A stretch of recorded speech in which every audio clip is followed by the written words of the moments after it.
In this video, we're going to start wrapping up Chapter 4. We're going to be looking at the last of the kind of types of measures that we've been going through. So we've looked at our measures of central location, so our means, median, and mode. We've also looked at our measures of dispersion, which focused on the variance and the standard deviation. And in this video, we're going to start talking about measures of relative position. So unlike the measures that we have done in the previous two sections of this chapter, we are not focused on getting a single measure for the data as a whole, right? The data set as a whole. In this chapter, we're more focused on where do individual data fall in relation to the rest of it, right? So relative position, where is its position relative to the rest of it? So, if I select one of my observations, I want to know, well, how big or how small is this relative to the rest of our data? And that's what we're going to be looking at. All right, we're going to start looking at this with percentiles. All right, we'll start with a definition of the p percentile. Right, so P is just a placeholder, much like I is in this mathematical notation. All right, for this specifically, P is also like that. It represents something. We'll get to that in just a second. So the P percentile is a value such that approximately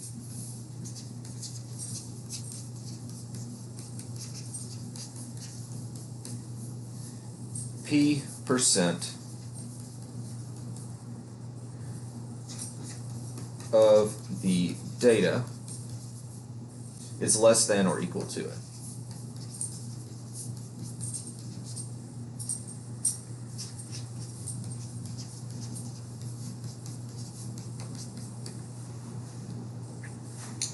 All right, so that P is determined by kind of us or whoever's trying to find some percentiles. They're going to say, what percentile?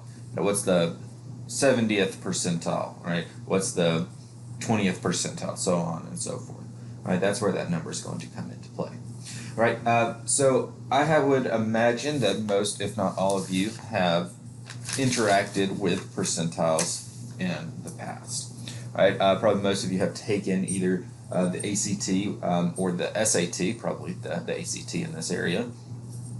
And when you get your results, I guess they're probably all electronic now, but whenever you're able to view your results, you're told, one, your score, right? So for the ACT, it's some number between, 12 and 36 or whatever the number is.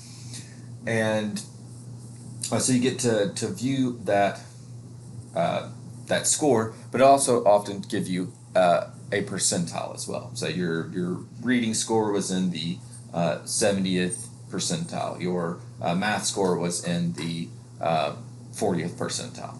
All right. So what that is telling you is, let's just pick one to make it easier. Let's say that your math score was in the 70th percentile. All right. I don't know why I always use 70, but that's what we're going to use. All right, so if your math score was in the 70th percentile, that means that your score was equal to, or let's see, let's keep it in line with this definition.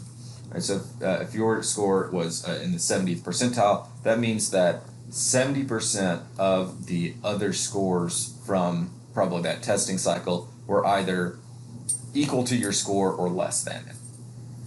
All right, so equal to or less than your score. All right, so essentially there are only 30% of the scores were higher than yours, is another way you could look at that. All right, but that is what a percentile is. All right, so now let's talk about, well, how do we find the p percentile?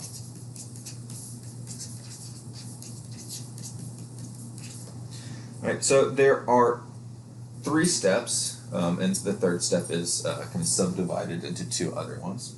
But our first step is we need to put our data into ascending order. All right, so we need to put our data in order from smallest to largest. I'll go ahead and say that for the most part, I'm going to just put the data up in order. That's not always going to be the case on assignments, but I'm doing it that way in these videos because nobody wants to watch me write down a bunch of numbers and then erase them and then write them in order. All right, but if we need to make sure our data is in ascending order, if we don't, it's going to mess us up. All right, second, all right, we're going to find the location.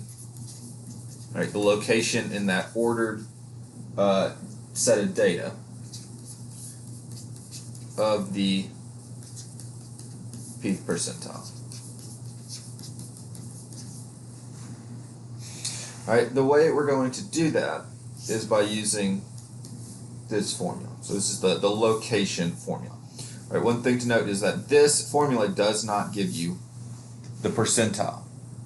This gives you the location of the p percentile. All right, this is something I'm going to hammer on quite often because it's a very common mistake. Students will find the location, they'll stop there, all right, say, well, now I've got my percentile. All right, no, you don't, because that's just the location on that ordered kind of number line. All right, but those are our first two. We're going to go ahead and clear those. If you haven't gotten them, just go ahead and pause it and write that down. But we're going to go ahead and clear that and look at the third step. All right, so this is where we start dividing our step. All right, the third step is really two steps. 3a. So if L, all right, so that location calculation is not an integer, so a positive whole number, then we will round. It'll always be positive, but if it's not a whole number, then we want to round up and find the data value in that location.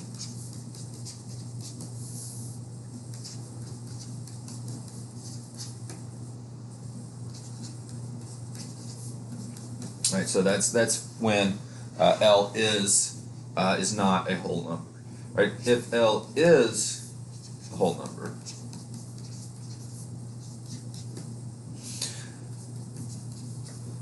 then the p percentile is the average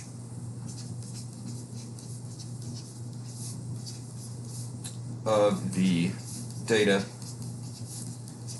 in the Lth and L plus 1th location. All right, so I know that sounds a little odd. All right, but really it's just whatever number we get for that location calculation, take the number that's in that spot and the next one, average them together.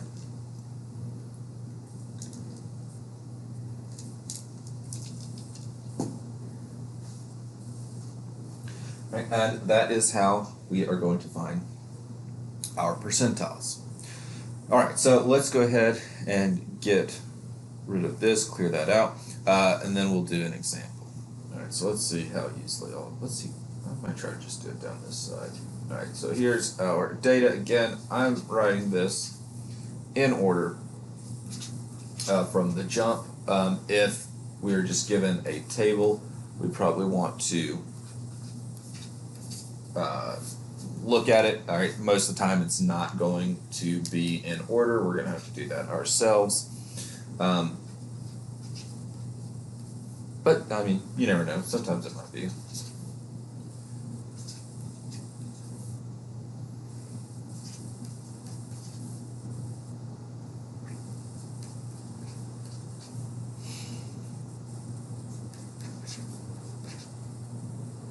All right. So, okay, so there's all of my data there on the left side of the screen, or the right side of the screen. Wait, yeah, the left side of the screen. And so let's go ahead and I guess we need a prompt, don't we? So what we're going to do to start off is we're going to find the 80th percentile.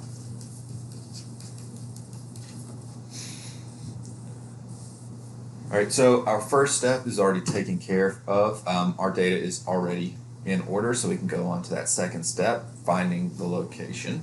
So to do that, we're going to set up our location equation. We didn't actually spend too much time looking at that, did we? I just kind of breezed past that. Well, let's take a second. All right, so our the location formula. So we have L equals N times P over 100. N, that's just our sample size. P, that is the percentile, right? Whatever percentile we're looking for, that's what would go in there. All right. So in this case, we are looking for the 80th percentile. All right, so we would put 80 in there. All right. So well, let's just go ahead and work this out for our current example. All right. So N, we need to know how many observations there are. So we can count these up, and we can see that there are 12 observations. Then P, that's going to come from up here. It did not go as planned. All right, that's where that's going to come from. That P. So we've got 80, and then we've just got 100. All right, so 12 times 80 over 100, that is going to give us 9.6. All right, so now once we've got to this point, you stop and think, okay, well, should we use 3A or 3B?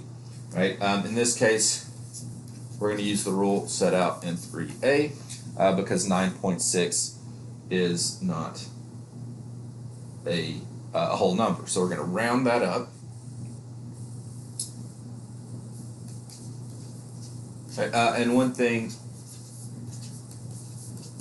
to note is that our normal kind of rounding rules do not apply here. We will always round up. So even if we got 9.1, all right, not 9.001, all right, what have you, we would still round up to 10. All right. So we've rounded up to 10, right? So that is the location of our 80th percentile. So we're just going to go to that data along the left side of the screen, and we're going to find the 10th number, right? So we're just going to count down from the top, right? And we're going to see that the 10th number is 733. So 733 is our 80th percentile. All right, and so to finish this up, we would say that the 80th percentile equals 733.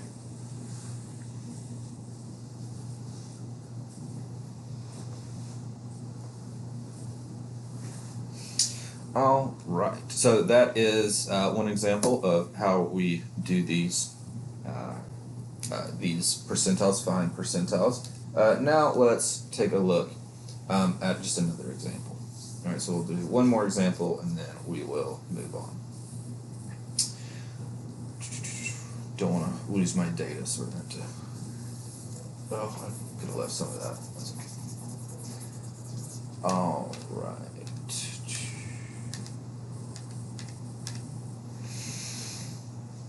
Alright, so this time, instead of finding the 80th percentile, we want to find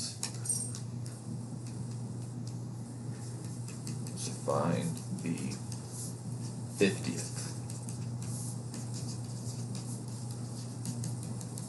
percentile. And when we're finding these percentiles, they don't have to be in, I did 80 and now I'm doing 50. They don't have to be anything specific. You could look for the 57th percentile if you wanted to, or the 23rd, so on and so forth, right? So whatever percentile you would want to look for, right, this is going to take care of that. All right, so once again, our first step has been taken care of. Our data is already in order. So we move on to our second step, which is to find the location. So we're going to set that location calculation up just like we did last time. All right, the sample size is 12. That has not changed. Then this time our percentile that we're looking for has, so instead of 80 it's now 50, so we will do 50 over 100. So 12 times 50 over 100, that's going to give us 6, right? Because that is a whole number, we are going to use 3b to finish this up. So we're going to find the value in the Lth and L plus 1, so the 6th and 6 plus 1, so 7th, 1, 2, 3, 4, 5, 6. All right, so here we've got our 6th, here we've got our 7th. So to calculate our 50th percentile,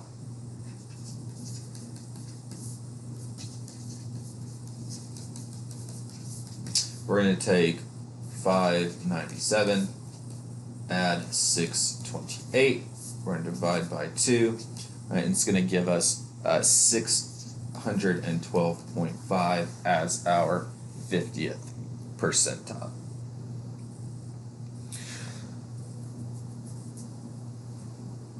Right, so really all we're showing there is just that 3b of what we do when we get that whole number. All right, then the last thing that we're going to do is say, well, what if we want to know what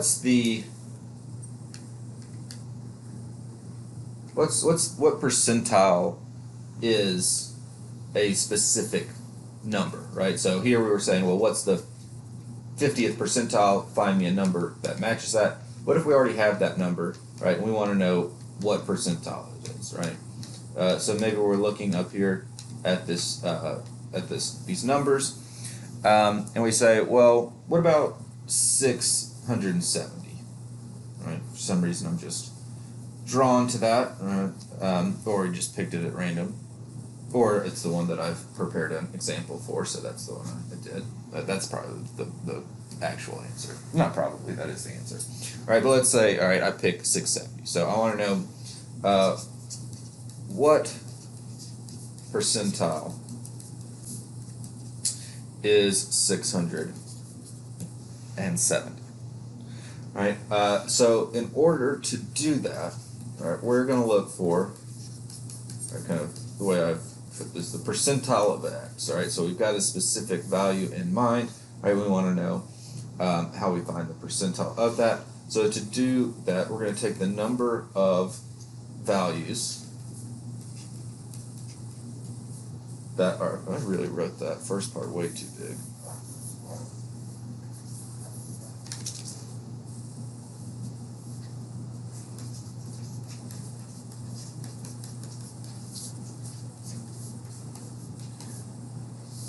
All right, so number of values that are less than or equal to x, divide that by the sample size, we're going to multiply by 100. All right, so that's what we are going to do. All right, so if we're looking for the percentile of 670, all right, we're going to look, we're going to say, well, how many of the values in our data set are less than or equal to x? All right, so we've got 670 here, so one, and then so just count it and everything less than it. So 1, 2, 3, 4, 5, 6, 7, 8, 9. All right, it's given us 9. Our sample size has not changed. That's still 12. Multiply that by 100, and we are going to get 75. All right, so the percentile of 670 is 75. Another way we could write this would be the 75th percentile equals 670.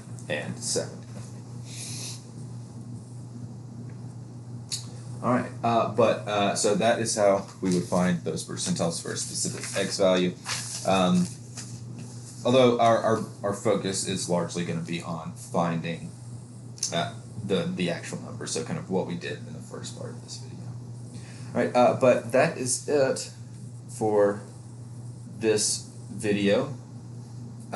In the next one, we're going to be looking at what are known as quartiles. They're really just a special case or a specific case of the percentiles. So it's not going to be anything terribly new, but we are going to throw a couple of things in there. All right, but that's it for this video, and that's what's coming up in the next one. I hope you guys have a. That was a weird way to end that. I'll see you guys in the next video.